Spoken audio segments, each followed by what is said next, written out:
Haleluya, saudara. Hari ini saya diberkati sekali dengan pujian penyembahannya, ya. Sampai jam 11.10 nih. Ini belum mulai jam 11.10 ya.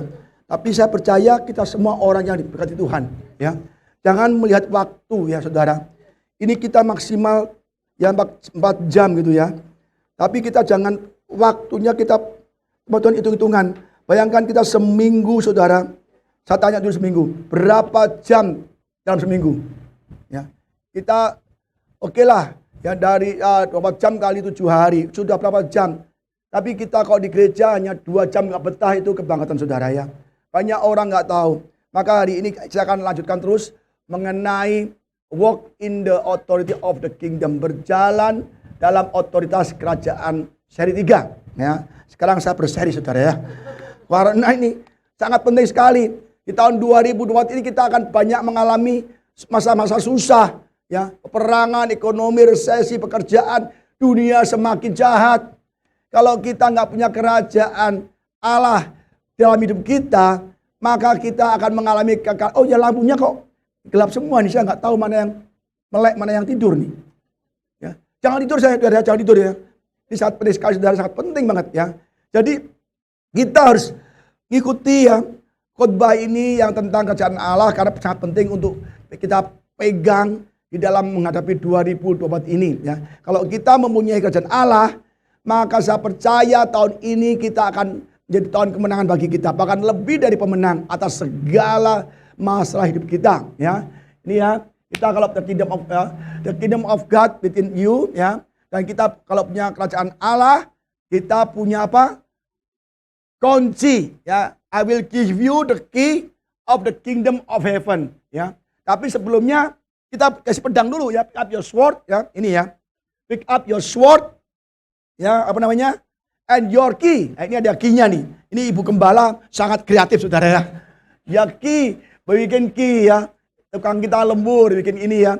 Jadi pick up your sword, ini artinya apa? Kita harus punya pedang, punya firman Tuhan.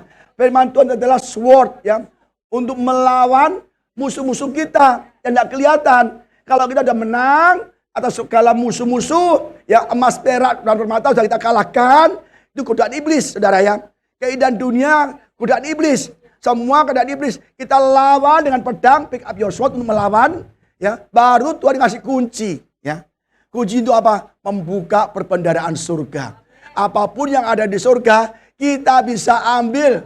Kita bisa memilikinya, tapi kita perang dulu sama roh jahat.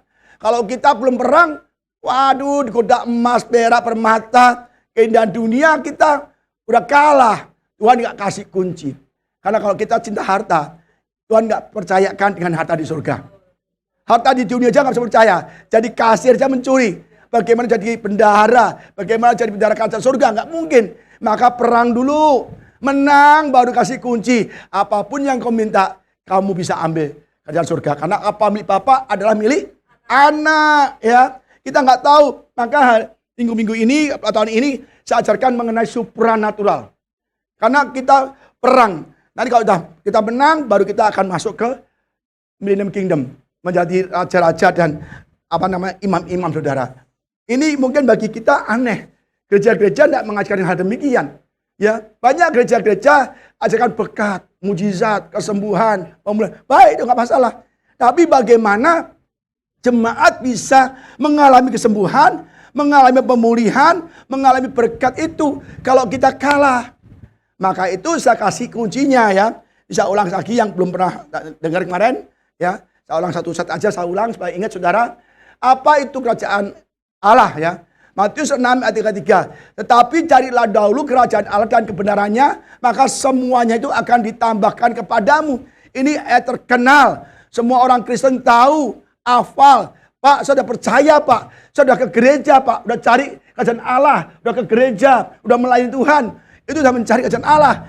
Tapi kalau kenapa nggak tambah-tambahkan Pak? Saya susah terus, kekurangan terus, sakit nggak pernah sembuh, masalah ada terus Pak. Padahal saya ke gereja. Saudara kalau menilai kerajaan Allah dan kebenarannya itu adalah hanya ke gereja, jadi orang Kristen, itu belum apa-apa, saudara, belum. Kerajaan Allah, ya apa artinya? Kita baca ya, kita ingat lagi, saya ingat nih, penting nih. Kita harus Saya kasihkan berkali-kali supaya saudara itu hafal banget apa kerajaan Allah ya. Sebab kerajaan Allah bukanlah soal makanan dan minuman, tetapi soal kebenaran, damai sejahtera dan sukacita oleh Roh Kudus. Apa itu kebenaran? Firman Tuhan. Kalau saudara ya hidup dalam firman Tuhan, pasti sukacita, damai sejahtera. Bukan sukacitanya kalau kajian, kalau ada uang banyak, sukacita. Saudara, banyak orang sukacita hanya karena dia menilai harta, kesenangan. Itu lain, saudara. Kalau kita punya kebenaran firman Tuhan, sukacita dan misalnya dari Tuhan dalam segala keadaan. Saudara bisa nggak kira-kira dipecat atau di PHK masih sukacita? Ayo. Pak, maaf Pak Budi, saya nggak kerja lagi. Kecewa saya Pak. Utang saya belum lunas-lunas Pak. Wah saya masih dipecat lagi Pak. Aduh saya nggak kerja lagi Pak. Ngapain kerja 2-3 jam. Tapi saya masih banyak kekurangan. Masih banyak ini. Saya digeser teman saya. Saya dijebloskan ke mana, ke penjara, ke mana. Kita bisa nggak sukacita kira-kira? Manusia umumnya, bahkan anak Tuhan umumnya, dia sukacita ketika mendapatkan hal-hal yang baik yang dia terima. Sukacita, gaji naik, dapat bonus perusahaan, ya kan? Sehat, ya kan? Punya anak, ya kan? Sukacita, yang mobil baru, rumah baru, ya kan? Sukacita. Itu bukan dari Roh Kudus, saudara. Kerajaan Allah adalah bukan fisik, bukan makanan, bukan materi, tapi firman Tuhan. Itu kebenaran, sukacita, damai sejahtera yang ada pada diri kita oleh Roh Kudus. Ya. The kingdom of God isn't about eating and drinking. It is about pleasing God. Ini penting sekali. Ya. Apakah saudara sudah menyukakan hati Tuhan? Ya. Ya kan? Sudahkah saudara intim dengan Tuhan? Datang tiap hari. Jangan tiap hari. Seminggu sekali aja masih main HP. Masih tidur. Masih enak-enakan. Bagaimana kita pleasing God? Itu kita belum memiliki kingdom of God. About living in peace. About the happiness. All things come from the Holy Spirit. Saudara, kita bayangkan ya. Saya tanya. Apakah saudara sudah menyukai hati Tuhan? Ayo. Nah, saya tanya dulu. Ya kan? Banyak orang bisa main HP berjam-jam. Lihat YouTube, Facebook, Instagram berjam-jam. Ya kan saudara? Saudara bisa ngobrol sama teman-temannya bisa berjam-jam. Bahkan sehari itu kurang. Ketemu sana, ketemu sini, makan sana, makan sini, main HP. Dan bisa ngobrol, dan bisa nonton TV, drakor. Ya kan? Drama Korea ya kan? Bisa berjam-jam. Tapi kita tidak pernah membaca Alkitab setengah jam saja. Nggak pernah berdoa setengah jam saja. Apakah gitu? Api singkat? Menyenangkan hati Tuhan? Coba, banyak anak Tuhan, gereja-gereja, bahkan mungkin tempat ini saya nggak tahu. Mereka bisa berjam-jam ngobrol, berjam-jam ada aktivitas sehari-hari, berjam-jam untuk memikirkan ini, itu, tapi nggak pernah 1 jam saja kita memikirkan Tuhan. Berdoa. Maka kata Yesus apa? Petrus, anak-anak, masa kamu bisa berjaga-jaga 1 jam berdoa sama aku aja. Supaya kamu jangan jatuh dalam pencobaan. Kalau kita nggak punya waktu berdoa setiap hari, saya percaya tahun ini saudara akan jatuh di dalam berbagai pencobaan. Saya ngomong apa adanya. Saya nggak kasih saudara angin yang enak di telinga. Oh nggak apa-apa, enggak. Saya ngajar apa adanya. Supaya jemaat di sini semua mengalami kemenangan-kemenangan. Amin saudara. Lukas 17:20-21 atas pertanyaan orang-orang Farisi, apakah kerajaan Allah akan datang? Yesus menjawab katanya, kerajaan Allah datang tanpa tanda-tanda lahiriah. Jelas.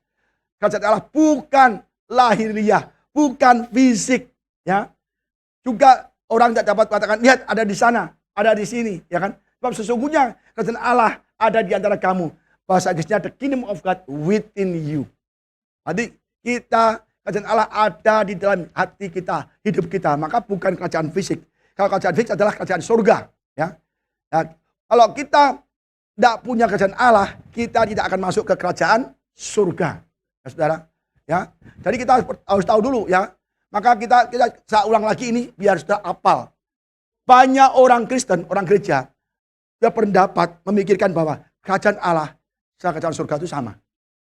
Tidak, saudara. Di sini sudah belajar ya. Terus Lukas 1:11-20, tapi jika aku mengusir setan dengan kuasa Allah, maka sesungguhnya kerajaan Allah sudah datang padamu. Kerajaan Allah adalah bukan dari kuasa. Ya. Kerajaan Allah bukan terdiri dari perkataan tapi dari kuasa. Jadi kalau kita mengusir setan kabur, itu kerajaan Allah ada pada kita. Tapi kalau kita mengusir setan, kita yang kabur. Nah itu belum punya kerajaan Allah. Ada loh orang, kalau masa pergi dia kabur sendiri takut. Kabur lari, ada tuh pernah dulu di sini. Ada kabur lari. Ya.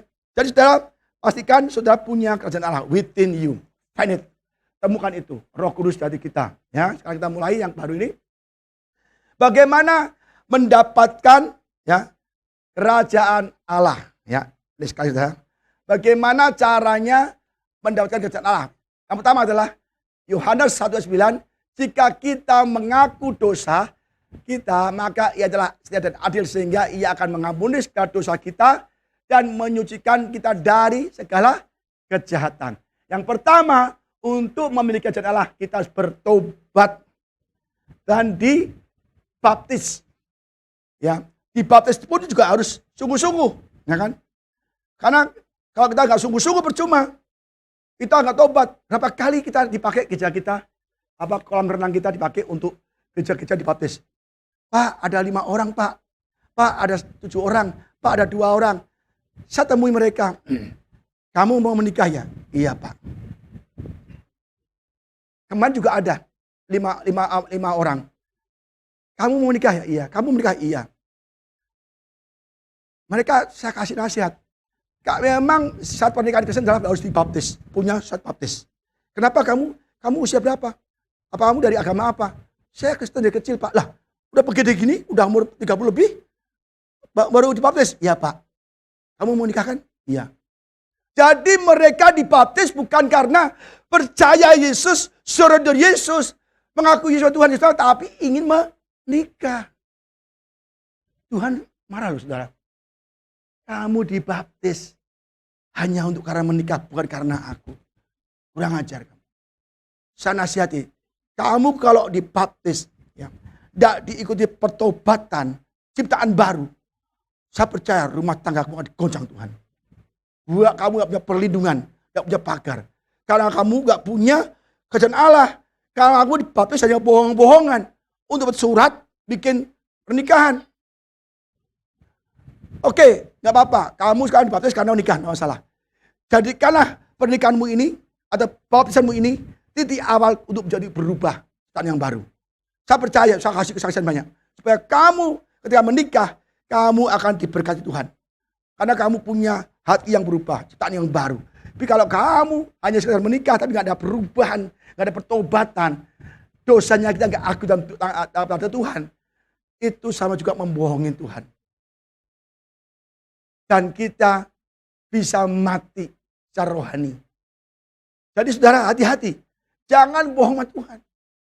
Bahkan waktu Petrus ada anaknya Safira, dia bohongin Tuhan langsung mati. Soal apa, jual tanah itu ya rumah ya.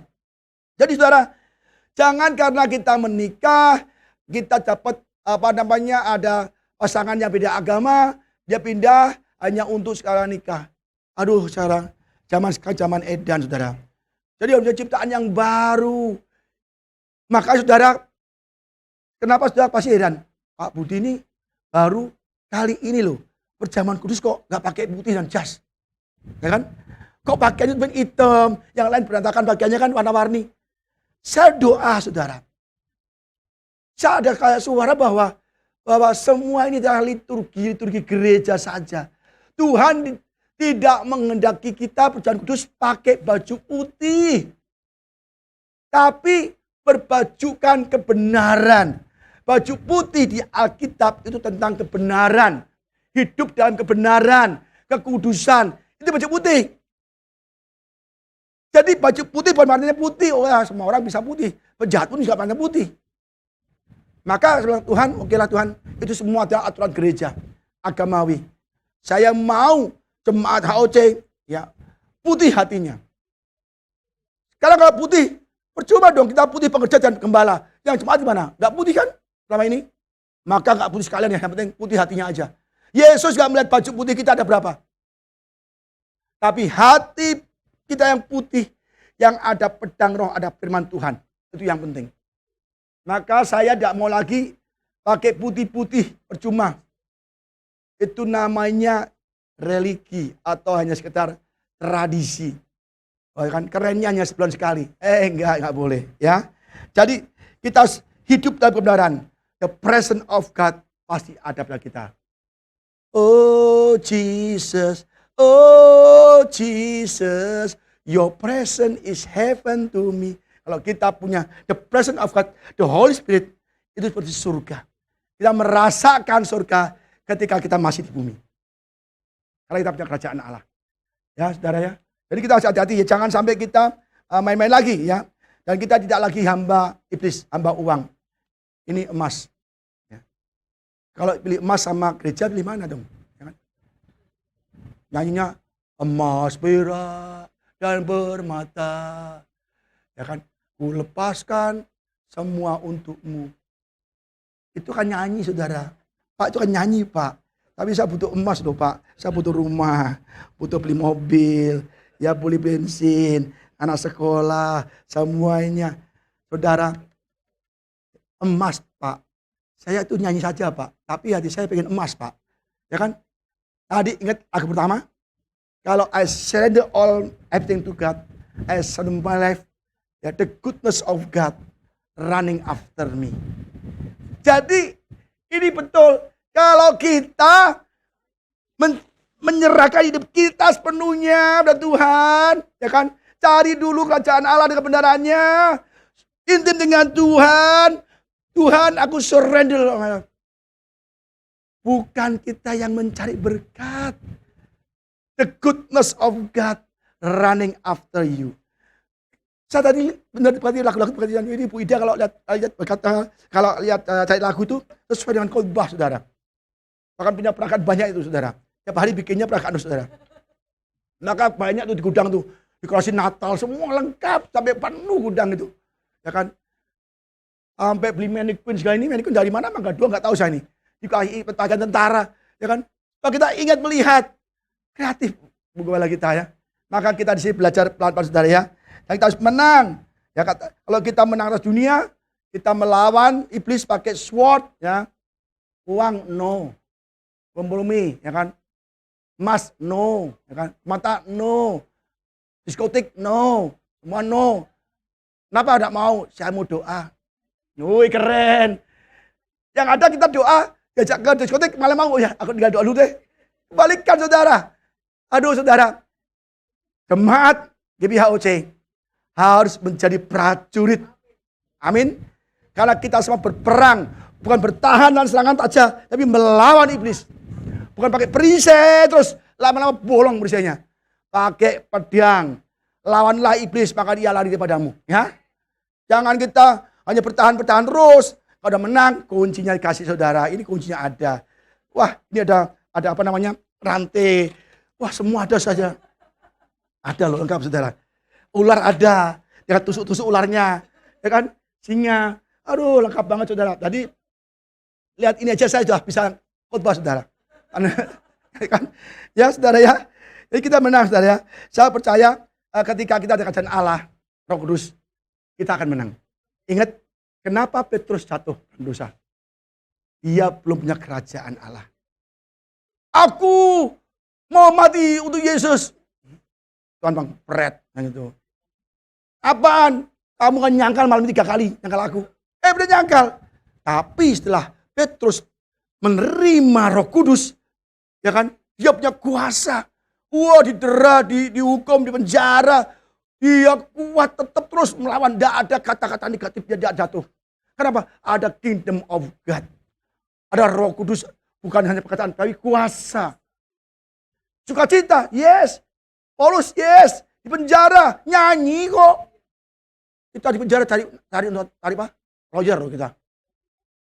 Kita akan penjara cari lawyer kita. Ada uang kok. Yang kayaknya yang keren-keren, biar bebas.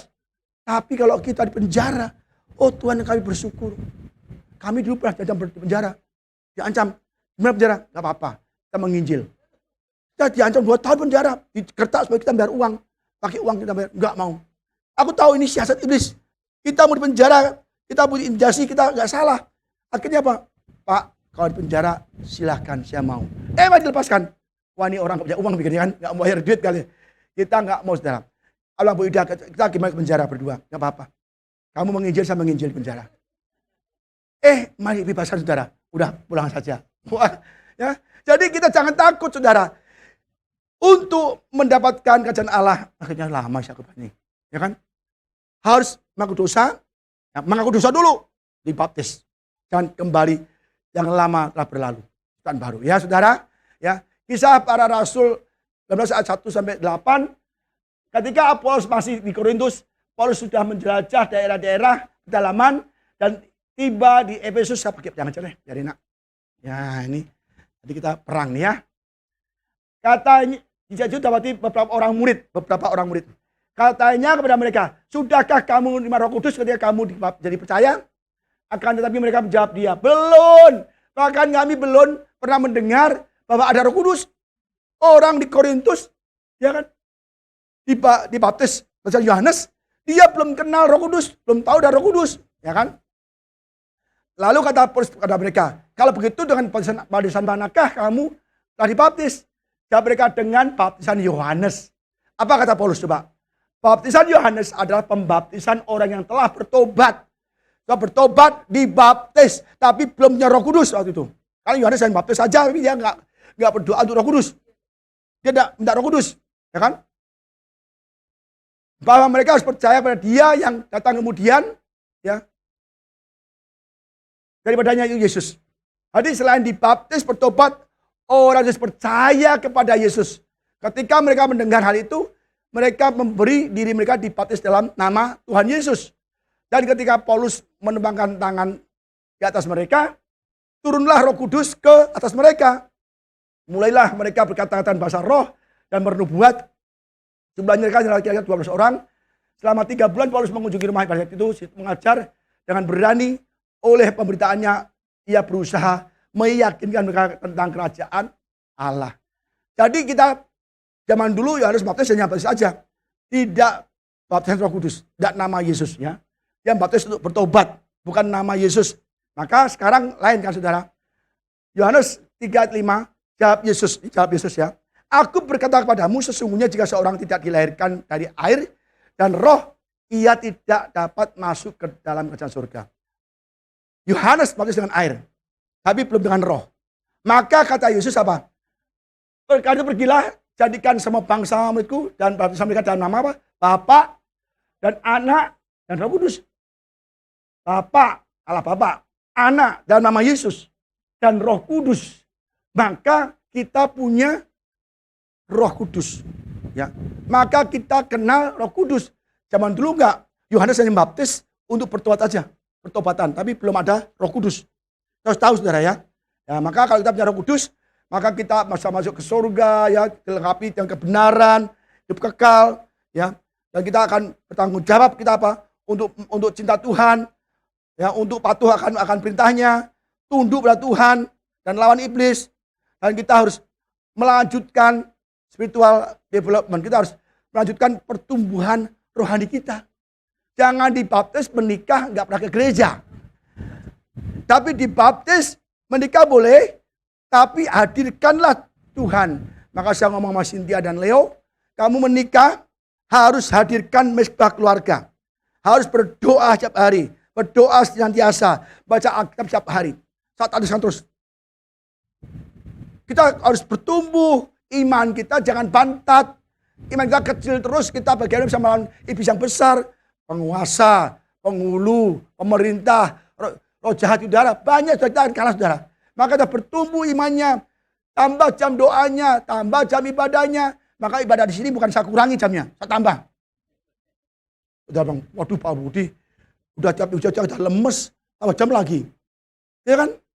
Ya dong, saudara 7 hari, seminggu, bisa senang, happy. Memikirkan dunia, masa 1 jam, 2 jam, 3 jam, dia nggak. Gereja-gereja lain bisa mengurangi jam ibadah loh saudara. Dari 2 jam yang dulu yang resmi 2 jam, semua gereja 2 jam, sekarang 1,5 jam. Sekarang 1 jam. Nanti ada lagi jam ibadah 30 menit. Coba mau apa lo? Yang enak BL-nya. Yang satu lagu pulang dia. Di sini dia kelenger dia, capek dia. Tadi 1 jam loh. Tadi 1 jam. Jam 11 itu tadi baru lagu firman loh, saudara. Maka habis dari sini dia serak suaranya.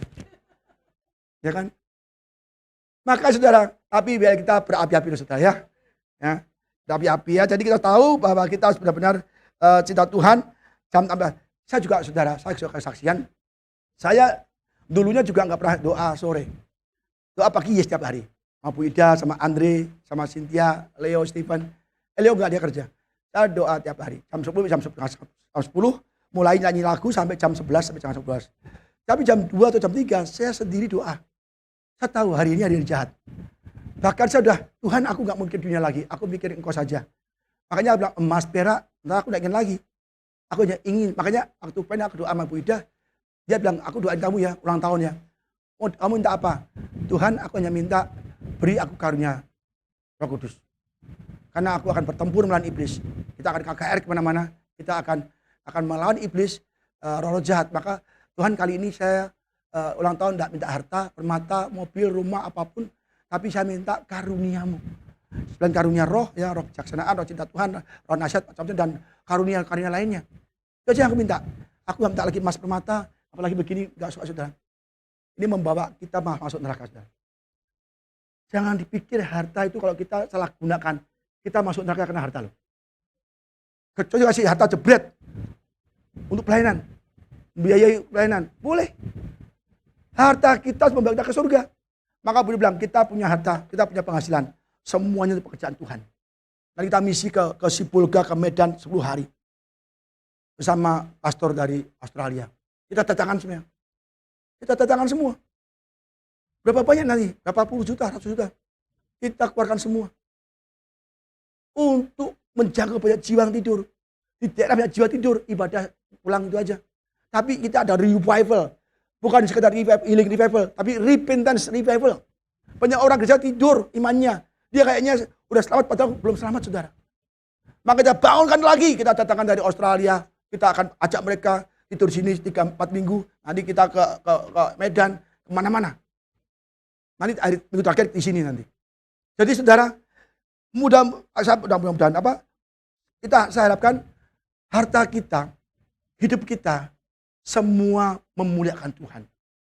Baru kita bisa mengatakan emas, perak, dan permata tidak ingin lagi. Dan ini yang aku mau. Ini yang aku mau. Saya itu bukan kita cari kerja, ngejar harta.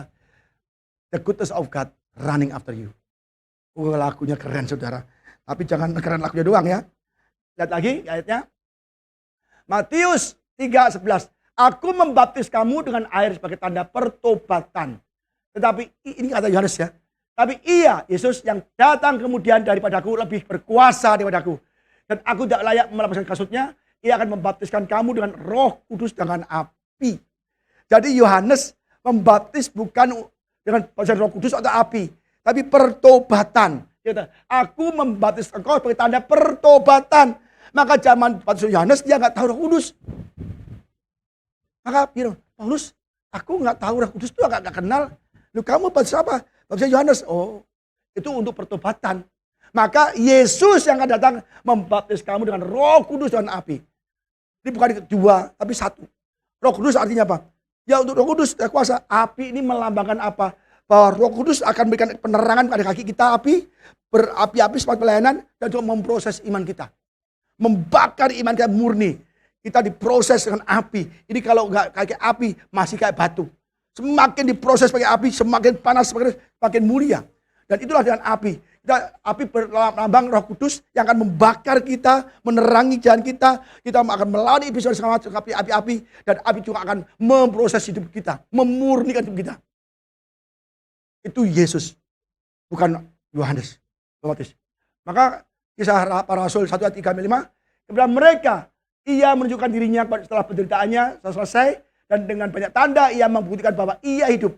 Sebab selama 40 hari ia berulang-ulang menampakkan diri dan berbicara kepada mereka tentang apa? Kerajaan Allah. Yesus tidak pernah khotbah tentang kesembuhan. Walaupun dia menyembuhkan orang. Dia nggak pernah berkhotbah tentang cara membangkitkan orang mati. Walaupun dia selalu membangkitkan orang mati. Yesus tidak berkhotbah tentang melepaskan orang jahat. Walaupun dia selalu melepaskan orang jahat. Melepaskan roh jahat. Yesus nggak pernah khotbah tentang mujizat. Tentang ini. Tapi dia selalu berkhotbah tentang kerajaan surga dan kerajaan Allah. Karena kita punya kerajaan surga, punya kerajaan Allah. Semuanya habis bagi kita. Kesembuhan, kita menang. Sakit penyakit, kita menang. Kekurangan duit, kita menang. Betul, betul. Bukan berarti kita semua bisa, enggak, ada lesu duitnya, ada kurang duitnya. Kita bisa menang, oh Tuhan Allah, aku akan memenuhi segala keperluan. Ayah, pedang roh, firman. Kalau kita punya kerajaan Allah, itu kebenaran firman Tuhan. Kita nggak punya uang, nggak usah ngeluh. Allahku akan memenuhi segala keperluanku. Ketika kami melihat Yesus. Kita takut, khawatir, Allahku memberikan bukan roh ketakutan, tapi roh memberikan kekuatan, kasih, dan ketertiban. Wah, keren saudara. Kalau kita punya Bible ini dalam hati kita, waduh, kita pemenang. Jangan nyanyi, kita lebih dari pemenang, tapi kita lalu terus kalah. Ya, hati-hati saudara, ini penting sekali saudara. Kita belajar, di sini kita belajar banyak. Waduh, waktu ini udah begini, baru 2 slide. Ya. Pada suatu hari ketika ia makan bersama-sama dengan mereka, ia melarang mereka meninggalkan Yerusalem dan menyuruh mereka tinggal menjadikan janji Bapa. Yesus ngomong, kamu jangan pelayanan dulu. Kamu jangan kemana-mana dulu. Kamu belum kuat. Kamu belum punya Roh Kudus. Belum punya kerajaan Allah. Belum punya kebenaran, belum punya pedang roh. Kamu jangan pergi. Kalau kamu kemana, kamu akan kalah. Kamu akan menyangkal aku. Diancam menyangkal aku. Jangan mulai pelayanan dulu. Tunggu janji Bapakku. Tunggu aku kasih kamu Roh Kudus. Tunggu aku kasih kamu kerajaan Allah. Kebenaran, sukacita dan sejahtera. Maka ketika ya, demikian katanya setelah kamu dengar daripada aku sebab Yohanes baptis dengan air, tapi tidak lama lagi kamu akan dibaptis dengan Roh Kudus. Maka ketika Pentakosta ada api-api Roh Kudus, ya ini api-api banyak nih, ya. Inilah lambang api. Bahwa Yesus membaptis dengan Roh Kudus dan api. Maka Petrus, maka 12 murid Yesus semua matinya mengenaskan, dia tendang. Yakobus ada dikuliti. Bayangkan kita gini ikat, kita dikuliti loh, pakai pisau, diambil kulitnya satu-satu. Sakitnya kayak apa saudara? Wah, ditarik pakai udah semua. Pokoknya matinya itu mati mengenaskan, menyakitkan sekali. Tapi mereka sukacita kok. Kenapa? Ada Roh Kudus. Ada Roh Kudus. Maka sukacita. Maka orang-orang Kristen yang hidup susah, berantem terus, itu gak ada Roh Kudus. Ini saudara ya, kita jangan dibodohi oleh tradisi. Nikah mah, rumah tangga mah, kalau cekcok mah biasa. Nikah itu, kalau kita berumah tangga, berantem itu biasa. Wajarlah orang tuh menikah itu berantem, wajar. Saudara, itu yang selama ini saya percaya juga. Tapi, di dalam Yesus, itu tidak boleh terjadi. Karena pernikahan itu, kalau kita cocok biasa-biasa, itu iblis sedang mengambil kesempatan. Dosa masuk. Padahal iblis mencuri, membunuh, menyesakan. Tapi apa kata Yesus? Aku berikan hidup yang berkelimpahan. Maka jangan katakan kalau menikah suami istri, berantem itu biasa. Maka kita berantem terus. Karena iblis, biasa kok, enggak apa-apa, biasa kok. Kalau biasa kita lakukan, biasa kok. Tapi itu pembohongan. Iblis membohong kita, deceive, menipu kita. Enggak apa-apa, biasa. Jangan sekali-sekali kita ngomong biasa soal cekcok. Jangan ngomong kata-kata yang negatif. Enggak apa-apa lah mengeluh biasa. Jangan. Atau punya Roh Kudus, tidak ada kata-kata mengeluh, tidak ada kata-kata biasa dalam hal berantem. Paulus bisa nyanyi kok di penjara kok. Nyanyi Paulus, bukan ngeluh. Aduh Tuhan, aku ikut kau di penjara, disiksa, dianiaya. Enggak, didera. Enggak, nyanyi. Ya kan? Yohanes 7 ayat 8-9. Barang siapa percaya padaku, seperti yang dikatakan oleh kitab suci, dari dalam hatinya akan mengalir aliran-aliran air hidup. Apa artinya? Saya baru tahu nih. Yang dimaksudkannya adalah roh yang akan diterima oleh mereka yang percaya kepadanya. Sebab roh itu belum datang karena Yesus belum dimuliakan. Yesus sekarang belum naik ke surga. Tapi kalau dah masuk, naik ke surga, harus turun. Itulah aliran air hidup. Kita punya air hidup. Maka dia ngomong sama Samaria, perempuan Samaria, aku kasih kamu air hidup. Dia bingung, apa sih Tuhan? Gak akan nimba lagi Tuhan. Kalau kamu tahu air hidup, maka kamu menjadi sumber air juga. Maka dia waktu pulang dia membawa banyak jiwa itu. Saudara, banyak orang gak tahu loh apa itu air hidup. Ternyata air hidup itu adalah roh yang di dalam hati kita. Wah saudara belajar banyak ini. Maka kita belajar tentang Tuhan, maka kita akan menang. Ya.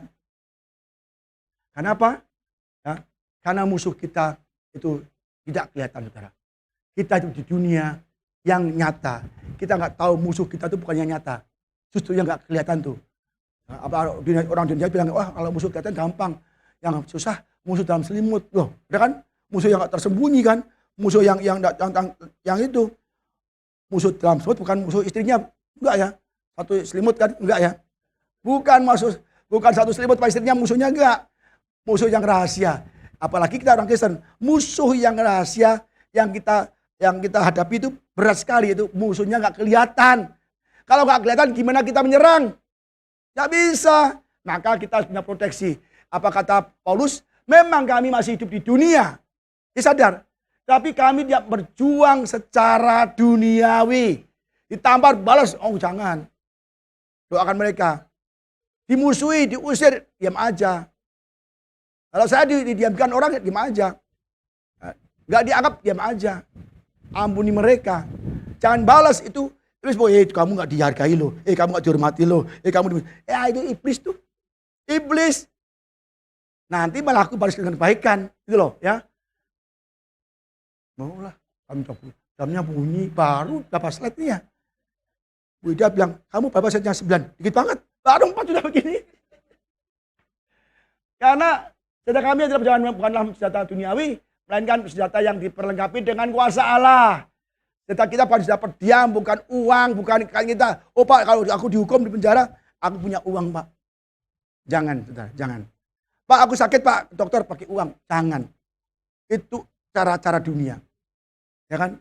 Apanya orang kaya, kalau sakit, nggak doa ke dokter dulu. Ada saudara, orang kaya kalau sakit ya. Kita doakan, baca firman, nggak percaya. Tapi kalau dokter ngomong, percaya. Bapak atau ibu minum obat 3 kali ini ya, dimakan bener. Taat loh. Kalau lupa obat, lupa minum obat. Obatnya yang ini 2 kali, yang ini 3 kali, catat semua, direkam. Itu dilakukan detail, kata dokter. Tapi Bible berkata, diurusin. Orang kaya itu lebih percaya dokter daripada firman Tuhan. Nah, nggak boleh di sini ya. Kalau saya ngomong udah nggak percaya, tidur main HP. Ada dokter baru, Pak, dokter bilang minum ini, dilakukan semua. Kenapa kata Bible kamu nggak lakukan? Kamu kata dokter, kamu lakukan, ya kan? Kalau ke dokter, kasih obat, resep, beli nggak? Beli. Minum nggak? Minum. Sesuai nggak dengan instruksinya? Sesuai. Kalau saudara baca firman, lakukan sesuai firman Tuhan. Wih keren saudara. Aduh, iblis lari. Ya kita, ini Pak Yosef kabur iblisnya. Ya kan? Karena takut kita, ya kan? Itu saudara ya. Dan mana tadi? Kami mengatakan siasat orang dan merubuhkan setiap kubu yang dibangun oleh keangkuhan manusia untuk tentang pengenalan Allah. Kami menawan segala pikiran, menaklukkannya kepada Kristus. Jadi segala pikiran kita taklukkan kepada firman Tuhan. Bukan, Pak kalau saya sakit ini harus minum ini Pak. Sakit ini Pak, kata dokter ini Pak. Kita memikirnya kan logika. Kayak dunia. Pak kalau kita nggak punya uang itu bank juga kasih utang kita Pak. Utang bank aja Pak, atau pakai kartu kredit gesek aja Pak. Gestun, ya kan?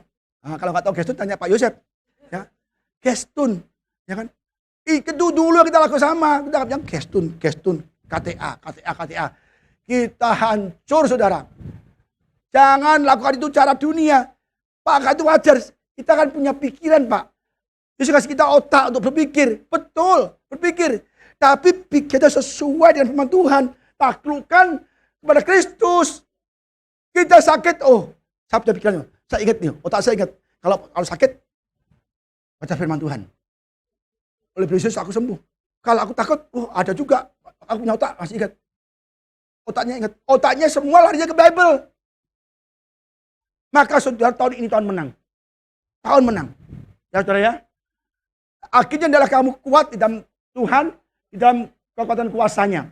Kuat bukan di dalam uang deposito atau emas saudara, bukan.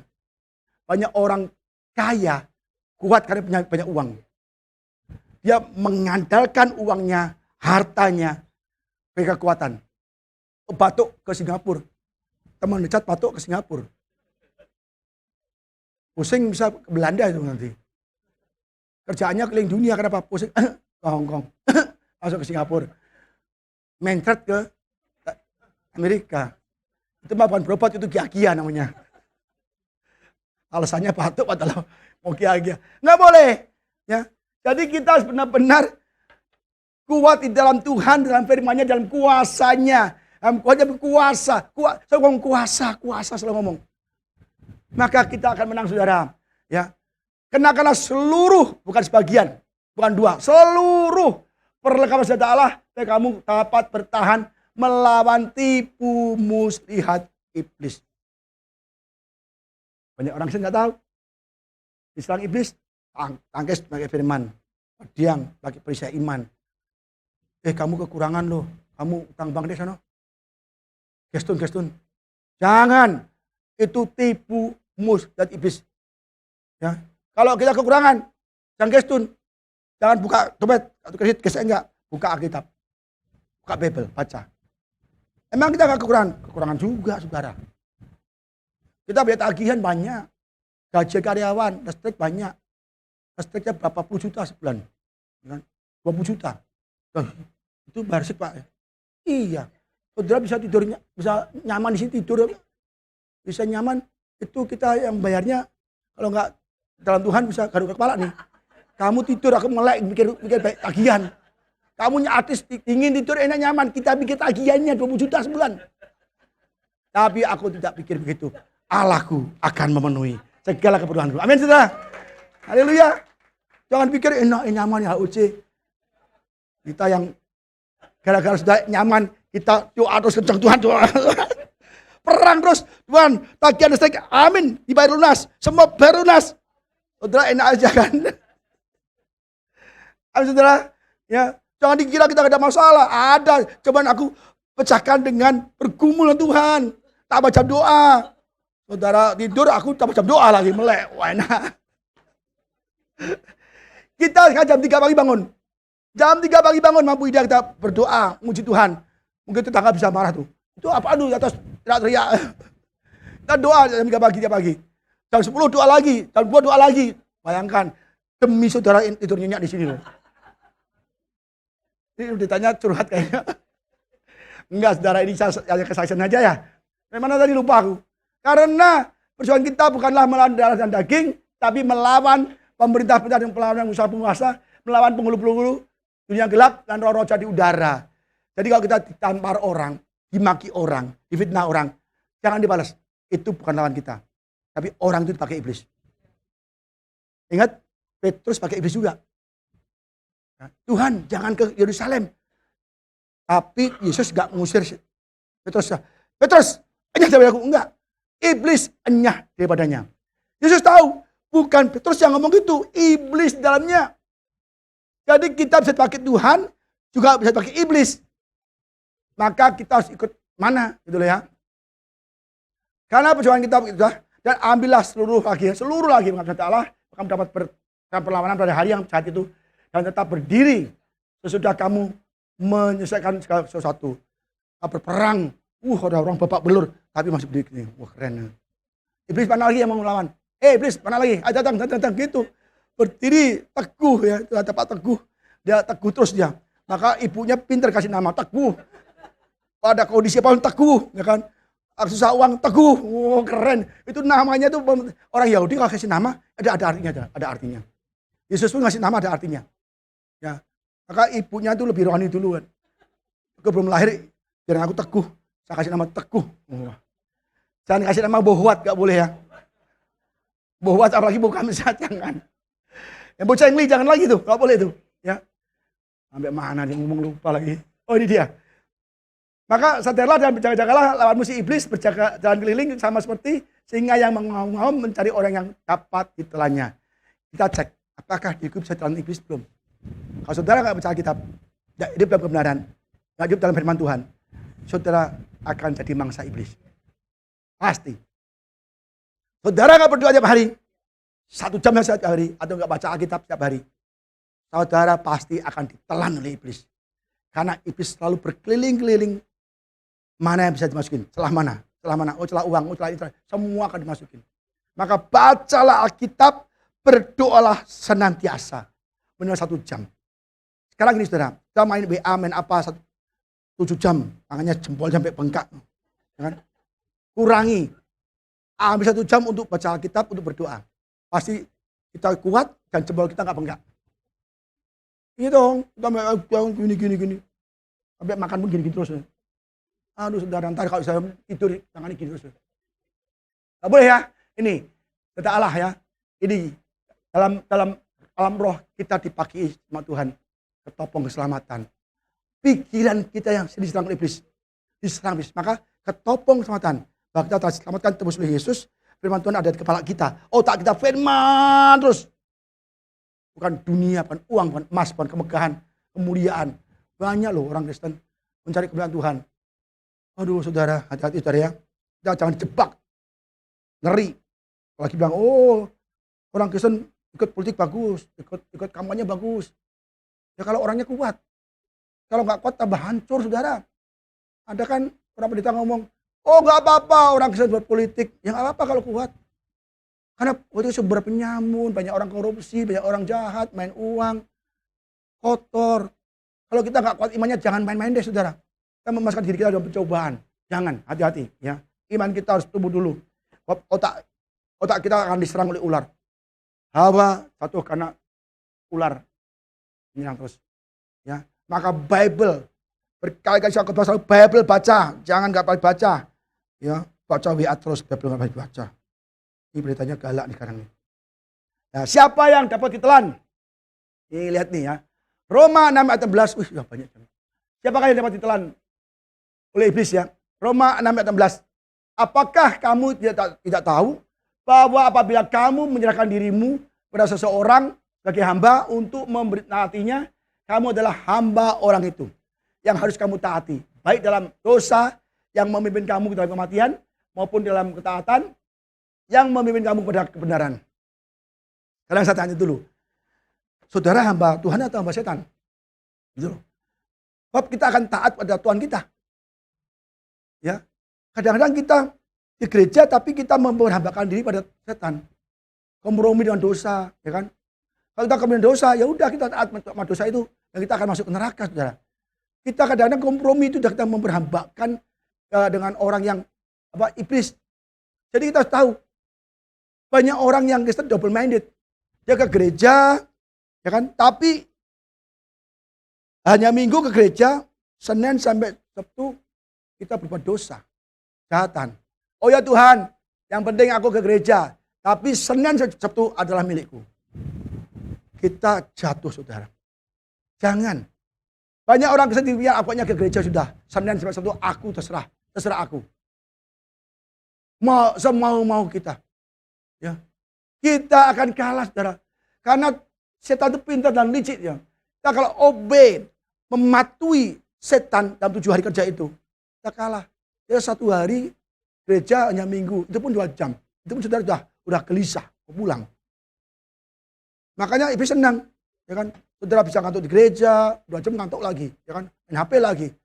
Waduh saudara. Makanya Freddy, aku duduk depan. Berkali-kali saya kalau ke toilet, dia tidur gini. Wah, baru tahu saya. Maka dia tahu cari titik aman yang nggak ada kamera. Titik aman yang nggak Pak Budi lihat, nggak ada kamera. Saya dari sini sudah lihat kamera semua ada loh.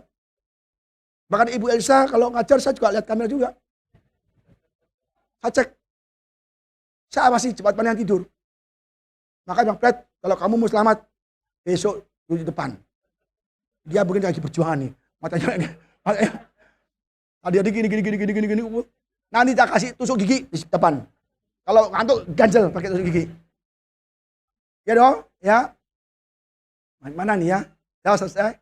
Ya. Yakobus 1 ayat 19-20. Hai saudara-saudara yang kau kasih, ingatlah hal ini. Setiap orang hendaklah cepat untuk mendengar, tapi lambat untuk berkata-kata dan juga lambat untuk marah.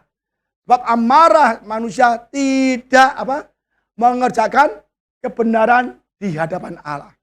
Maka suami istri jangan marah. Marah itu adalah taktik iblis. Kita marah emosi dan kita tidak bisa kontrol diri, ini masuk. Ya.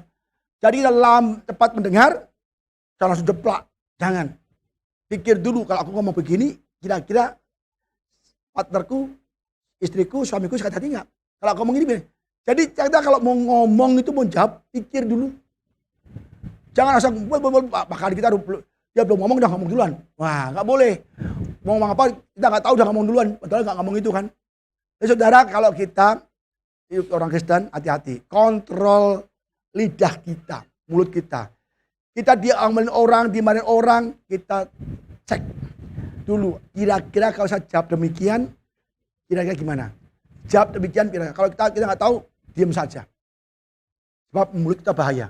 Seperti api kecil bisa membakar hutan, memusnahkan. Ya, jadi kita orang Kristen hati-hati, kontrol diri. Tahan diri, kuasai diri, jangan mudah marah. Kalau kita marah, tidak mengerjakan kebenaran di hadapan Tuhan, tapi di hadapan setan.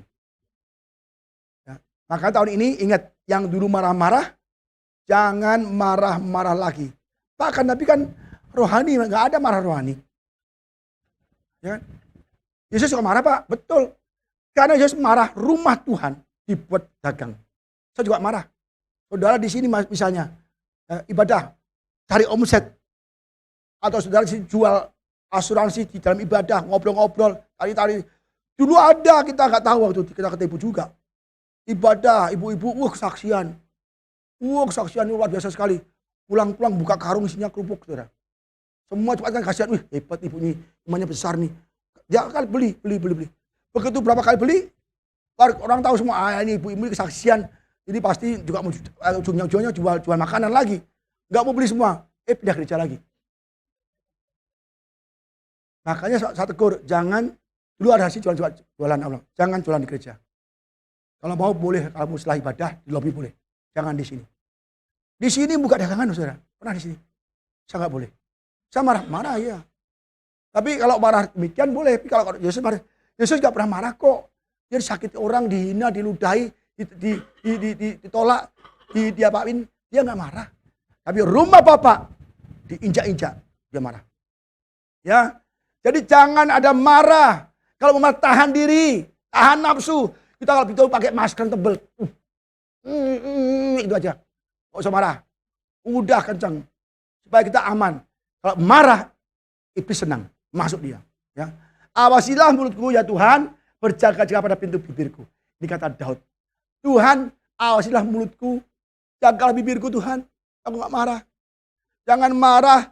Jangan ucapkan kata-kata yang baik. Orang dia bilang wajar Pak, marah Pak. Wajar. Itu normal, manusiawi. Itu iblis. Itu iblis. Ya, iblis. Kalau marah kita tidak ada kebenaran. Ya, jangan. Itu banyak iblis menipu kita. Ya kan? Ada lagi apa? Dulu kita dikatakan, kamu jangan kurang ajar sama orang tua. Tahu nggak? Surga di bawah kaki ibu. Benar nggak itu? Gila loh, surga bawah kaki ibu. Bumi aja tumpuan kaki Yesus. Masa surga bawah kaki ibu? Emang kalau ibunya nakal, berzinah, jahat, apakah surga bawah kaki ibu? Enggak, itu bohong. Nggak boleh. Surga ada di tangan Tuhan. Itu aja ya.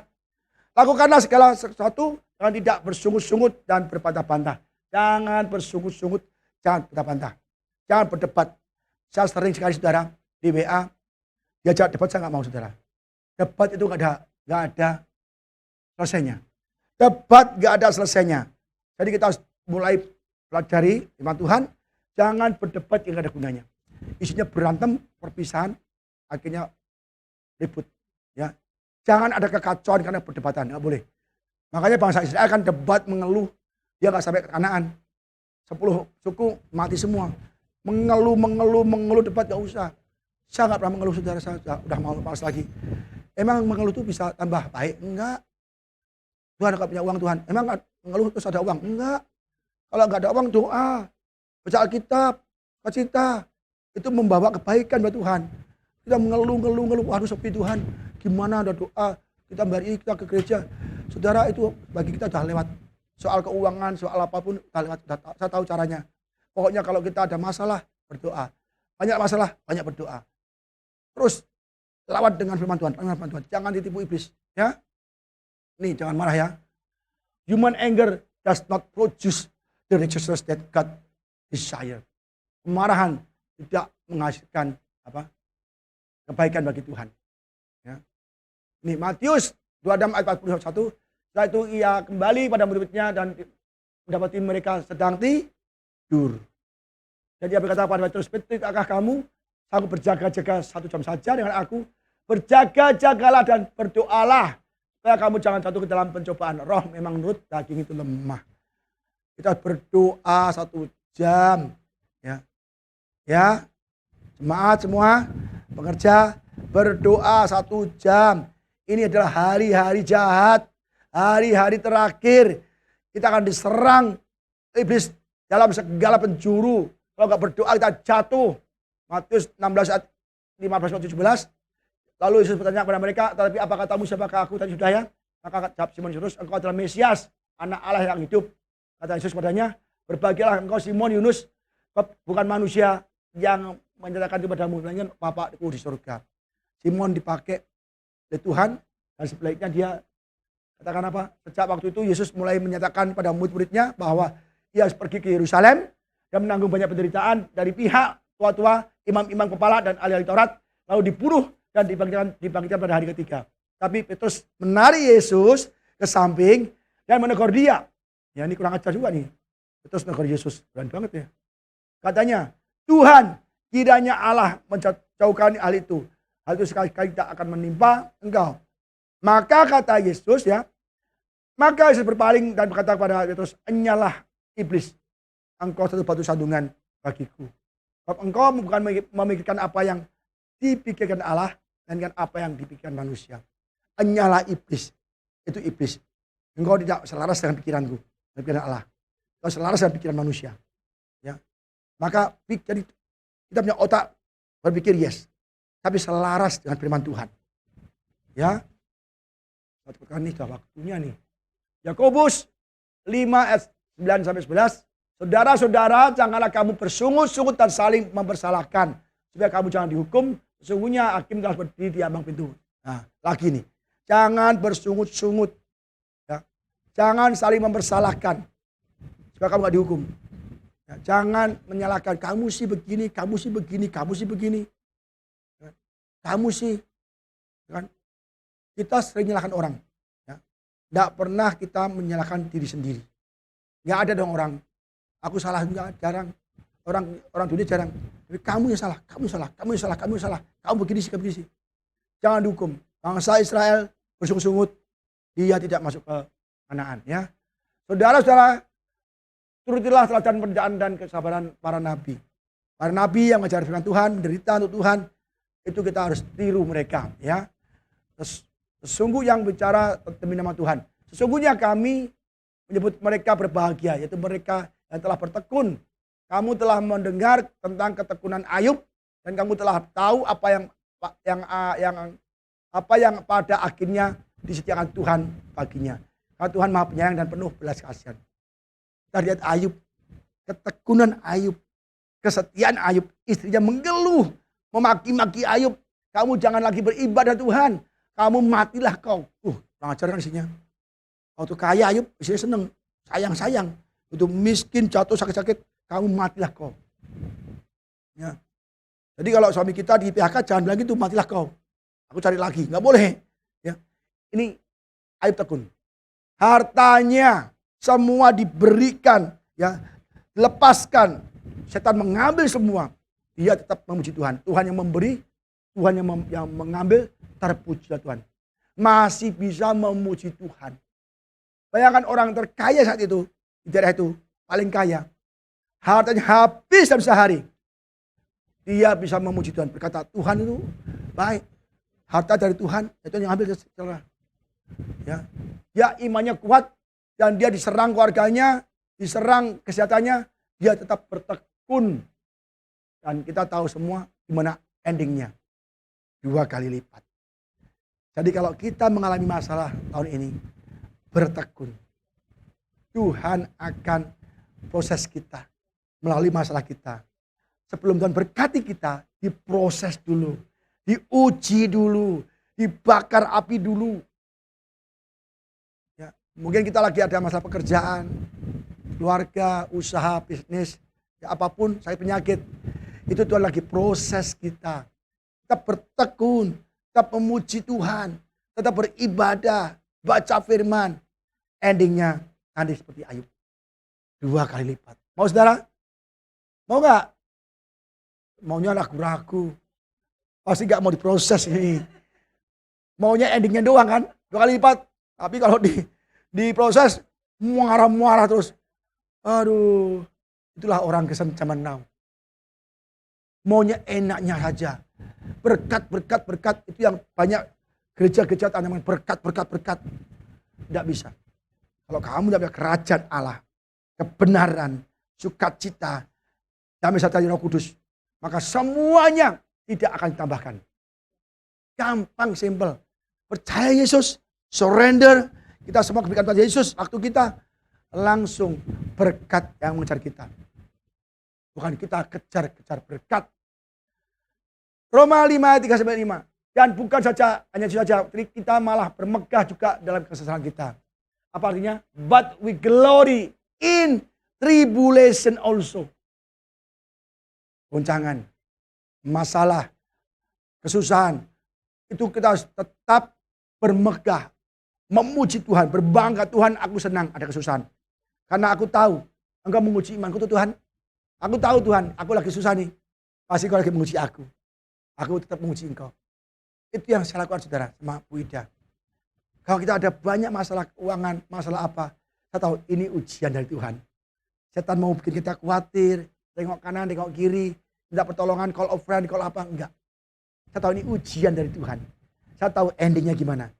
Maka saya enggak mau cari kanan kiri, enggak mau. Saya enggak cari mana-mana, tapi saya cari Tuhan. Tambah jam ibadah setiap hari. Saya percaya pasti Tuhan berkati. Tahun ini saya percaya, pada bulan ini saya percaya Tuhan sedang menimpakan berkat untuk kita semua. Amin saudara. Saudara juga demikian. Harus mulai atur waktu untuk berdoa. Ya. Karena kita tahu bahwa kesengsaraan itu menimbulkan ketekunan. Dan ketekunan menimbulkan tahan uji. Dan tahan uji menimbulkan pengharapan. Dan pengharapan tidak mengecewakan.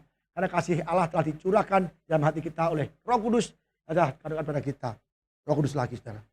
Jadi kita benar-benar tahu bahwa kita bertekun di dalam iman. Ya. Yang terakhir nih, ya. Ada lagi saya nggak kasih lagi udah jam 12:04 ya. Ya. Jika kamu menaruh perasaan iri hati dan kamu mementingkan diri sendiri, janganlah kamu memegahkan diri dan janganlah kamu berdusta melawan kebenaran. Itu bukanlah hikmat yang datang dari atas, tapi dari dunia, dari nafsu manusia, dari setan-setan ya. Jangan iri ya. Jangan egois. Iri egois dari iblis ya. Jangan egois ya. Sebab di mana ada iri hati dan mementingkan diri sendiri, di situ ada kekacauan dan segala macam perbuatan jahat.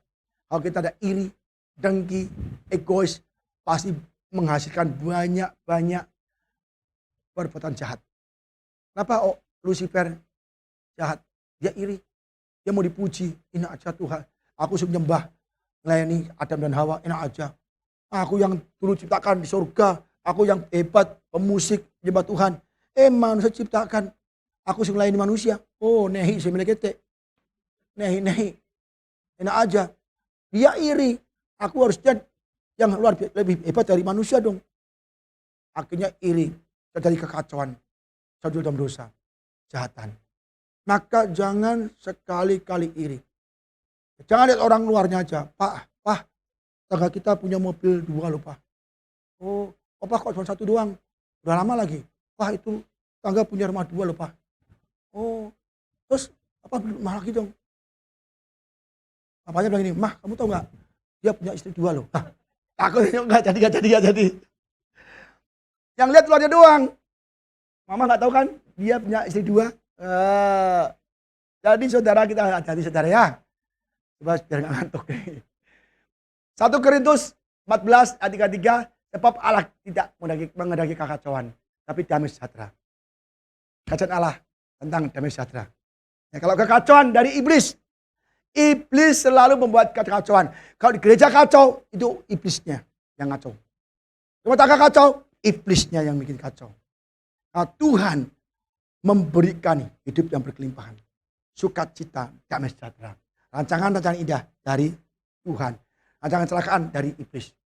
Roma 16 ayat 20. Semoga Allah sumber damai sejahtera. Allah sumber damai sejahtera.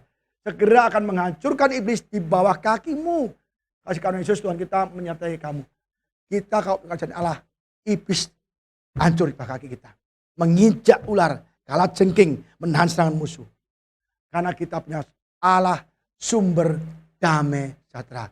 Punya kerajaan Allah dalam hidup kita. Maka tahun ini kita semua tidak ada berantem. Ya, semangat ya. Ingat nih, jangan berantem sama istri. Jangan cekcok. Jangan kacau. Karena Allah tidak menghendaki itu. Semua adalah Allah menghendakinya sumber damai sejahtera. Ya. Barang siapa menjadi milik Kristus, dia telah menyalibkan daging dengan segala hawa nafsu dan keinginannya. Jikalau kita hidup oleh Roh, baiklah kita juga dipimpin oleh Roh. Dan janganlah kita gila hormat, janganlah kita saling menentang dan saling mendengki. Ini semua dari iblis. Menentang, mendengki, iri, semua dari iblis ya. Ini banyak sekali kita harus kenal Tuhan, kita harus haus akan Tuhan ya. Kita harus berjalan dengan Tuhan ya. Berkata-kata juga dengan Tuhan, percaya Tuhan. Ini penting sekali. Saya belum bahas nih saya. Kalau saya bahas nanti bisa pulangnya bisa sore ya, nggak bisa. Ini ada lagi terakhir besok aja, berbagai serangan iblis ya. Hati musik siap ya. Amin saudara. Kita hati-hati ya tahun ini ya. Saya minta saudara mulai sediakan waktu khusus untuk Tuhan. Sejam aja lah. Pak berat Pak, oke belajar setengah jam dulu. Setengah jam dulu, tapi Tuhan ngomong 1 jam. 1 jam. Berdoa plus baca Alkitab. Bukan plus baca WA, bukan. Nah. Ya baca Alkitab, baca satu ayat, WA-nya berjam-jam. Nggak boleh ya. Ya ibu-ibu, bapak-bapak, saudara semua. Kita tahun ini jadi pemenang, lebih dari pemenang. Kings and the Priest. Kita akan memimpin jadi raja-raja dan imam-imam di kerajaan 1000 tahun. Kalau kita menang, kita naikkan jadi pemimpin-pemimpin. Ya. Maka saya nggak khawatir. Jemaat mungkin nggak banyak, nggak ribuan, nggak ratusan. Saya tetap gembalakan dengan baik. Karena saya tahu, nanti di kerajaan 1000 tahun, saya menggembalakan banyak orang. Ya, terus apa nih? Kita melawan semua iblis dengan pedang roh. Dan kita akan diberi mahkota. Kalau kita pedang roh kita menang, kita akan diberi kunci kerajaan surga. Jadi kalau kita pedang roh menang atas segala roh jahat di tahun ini, maka tahun ini saudara sedang memegang kunci kerajaan surga. Apapun yang saudara inginkan, butuhkan, akan ditambah-tambahkan bagi kita semua. Carilah dahulu kerajaan Allah dan kebenarannya, maka semuanya akan ditambahkan kepadamu. Amin. Salam bangkit berdiri saudara.